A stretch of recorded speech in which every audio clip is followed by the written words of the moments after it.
Hey guys, this is still the 4.3 video. This is kind of the second topic, linear approximation. And so we basically just discovered that we can look at the difference in the tangent line compared to a function and kind of see how close the tangent line gives us an approximation. So sometimes we might not have that much information about a function, and the tangent line can actually give us a pretty good approximation. And so we're going to use what's called the linear approximation because we're going to use the tangent line to approximate the value of f at a given value. Now, where does this equation come from? It's actually one we've been using all along. We've been using point slope form for the equation of a tangent line. Okay, so the x1 is going to be called x naught. So that's going to be like our initial x value. And then y1 is y naught, or we can think of it as f of x naught. And then remember, the slope of the tangent line is always f prime of x naught, and then that's still times x minus x naught. Sorry, ran out of room.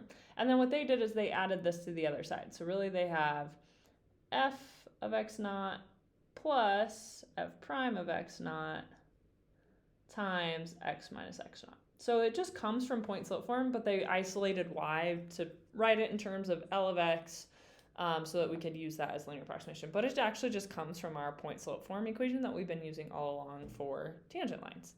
Okay, so remember in our previous video, we saw the closer that x and our value were, that dx, the closer to 0 that is, the better the approximation. And also we can tell if the linear approximation is going to be an overestimate or an underestimate. And here's kind of an example. So if I drew a tangent line here, this would be an overestimate, right, on values close because it's above my function of f. Versus here, the tangent line is below my function of f, so it would be an underestimate for values close to that point.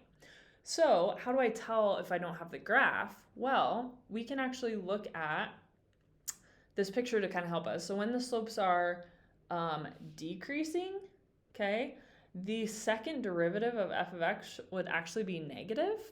And anytime that happens, then it's an overestimate. Here, it kind of changes and my slopes start increasing. The second derivative of that function would be positive, and that means that the tangent line is an underestimate. So we're going to look at how to kind of use the second derivative to help us determine that. Okay, this first one says find the linear approximation to L of x, find a linear approximation, excuse me, at for the function f equals sine of x near x equals 0. So the x value they give us is going to be like our x naught. So we're going to use, again, this equation, okay, to find a linear approximation. So we're going to say L of x equals f of x naught, so x naught for me is 0, plus f prime of x naught, still 0, times x minus x naught, 0. So everywhere there was an x naught, we plugged in 0. So now let's evaluate that.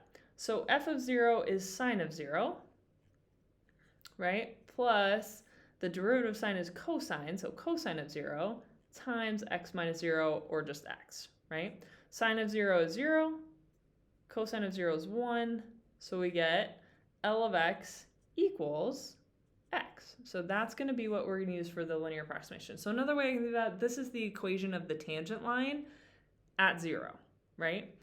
Got a slope of 1 going through the point 0 and f of 0, which is 0. Okay, so now it's saying use our linear approximation we got to approximate these values. So all we're going to do, you guys, is we're going to plug in these values into our L of x function. So L, and this one's pretty simple because it's just equal to x, but we're just going to plug these in. So I get negative 0.3 is negative 0.3. All these are just going to be equal to them. So L of 0.1 would just be 0.1. L of 0.4 would be equal to 0.4. L of 0.5, 0.5. And L of pi over 4. If I put that in pi over, I could just say it's pi over 4, but if we want a decimal, it is about 0.785. So these are the approximations for our sine function at those different x values. So we just use the tangent line to approximate. Now, if we actually put those in, we can kind of see how close they are. I'm just going to do a couple of them. So like if I had done, let me see if I'm in radian mode here yet. Okay, so if I had done like sine of negative 0.3, so I got this. It's actually very close estimate, okay? Now the further I get away from 0, so now let's try this one. So if I did sine of pi over 4, right, 0.707. So this one's a little bit further away the further away I am from 0, okay? So the tangent line is a very good approximation if those values are close to the value that we're estimating. So I started with 0. These values are all pretty close to 0, which is why it's a good approximation. The further these get away from 0, the less of a good approximation it's going to be. Okay, so here's actually a picture of those graphs, you guys. So here is our linear approximation, and here is sine of x. So they're asking, based on the graph, where would L of x be an overestimation and where would it be an underestimation? So L overestimates everywhere it's above our sine graph. So that happens on this side of 0, right? This line is above sine everywhere x is greater than 0. Now, it's below our sine graph everywhere that x is less than 0. So L of x underestimates for x less than 0.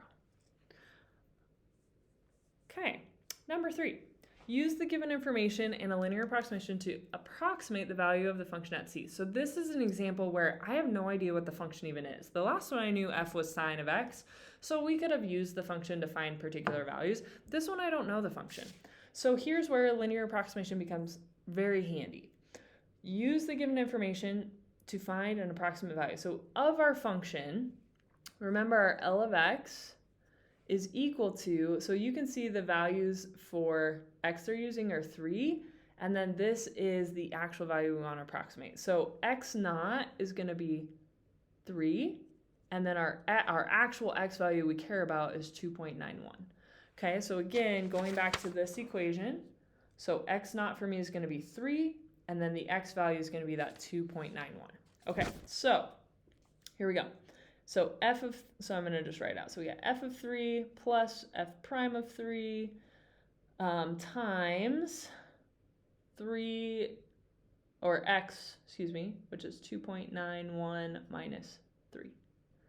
Okay, so f of 3 is 7, f prime of 3 is negative 2, 2.91 minus 3 is going to be negative 0.09. Okay, we finished that. So I've got negative 2 times negative 0.09 and then plus 3. So we get 3.18. Okay, so L of x equals 3.18. Okay, so what does this mean? So like, how do I really answer this question? So we're going to say, using a linear approximation,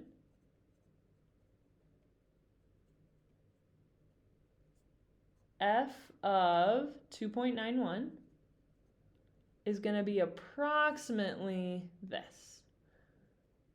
Okay? And again, this was pretty close to that value. 2.91 was pretty close to 3 values I actually knew. And so that should be a relatively good approximation. All right, last one. Suppose y equals f of x is a differentiable function. The table shows f and f prime for select x values that are in the domain of f. Use a linear approximation to approximate f.29. So I would like to find an x value that's close to 2.9. 3 would be ideal, which I do have 3 in the table. So 3 is what I'm going to use as the x naught. This is going to be our x. So we're going to do actually the same thing we did up here. We're just doing it from a table. So we have L of x is equal to, so f of 3 is negative 8. F prime of 3 is negative 2. And then x 2.9 minus 3. Okay? Oh, sorry. I should not have put the parentheses there. 2.9 minus 3. There we go. Okay, so again, we can put that in the calculator. So we got negative 8 minus 2 times 2.9 minus 3, negative 7.8.